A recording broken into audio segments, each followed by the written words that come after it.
The story of salt off the spice rack, not just tasty but essential for life. Salt has a long and tumultuous history all its own. You wouldn't think it to look at them, but your salt and pepper shakers have caused a lot of problems over the years. Underneath that innocuous ceramic bulb lies a history of kingdoms torn apart, newly discovered worlds and powerful trade dynasties. The story of spices fills many a book, but we're going to take an abridged look at salt and pepper over the next 2 weeks. Salt doesn't just make your food tastier, it's actually required for life. Sodium ions help the body perform a number of basic tasks, including maintaining the fluid in blood cells and helping the small intestine absorb nutrients. We can't make salt in our own bodies, so humans have always had to look to their environments to fill the need. Early hunters could get a steady supply of salt from meat, but agricultural groups had to seek it out by following animal tracks to salt deposits. The Egyptians were the first to realize the preservation possibilities of salt. Sodium draws the bacteria causing moisture out of foods,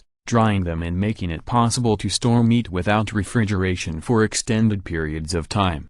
Delicacies like our modern-day Parma hams, gravlax, bresaola and bacala are all the result of salt curing. But back in the day, this type of preservation wasn't limited to meat. Mummies were packed in salt too. In fact, when mummies were shipped down the Nile as cargo, they were taxed in the salted meat bracket. How did ancient populations get their salt? The Shanxi province of China has a salt lake, Yuncheng, and it's estimated that wars were being fought over control of its salt reserves as early as 6000 BC. Salt was gathered from the lake during the dry season, when the water evaporated and flats of salt were exposed. The Egyptians got their salt from Nile marshes, while early British towns clustered around salt springs. In fact, the Ewich suffix in English place names like Middlewich and Norwich is associated with areas where salt working was a common practice. Even well into American history, destinies were decided by salt.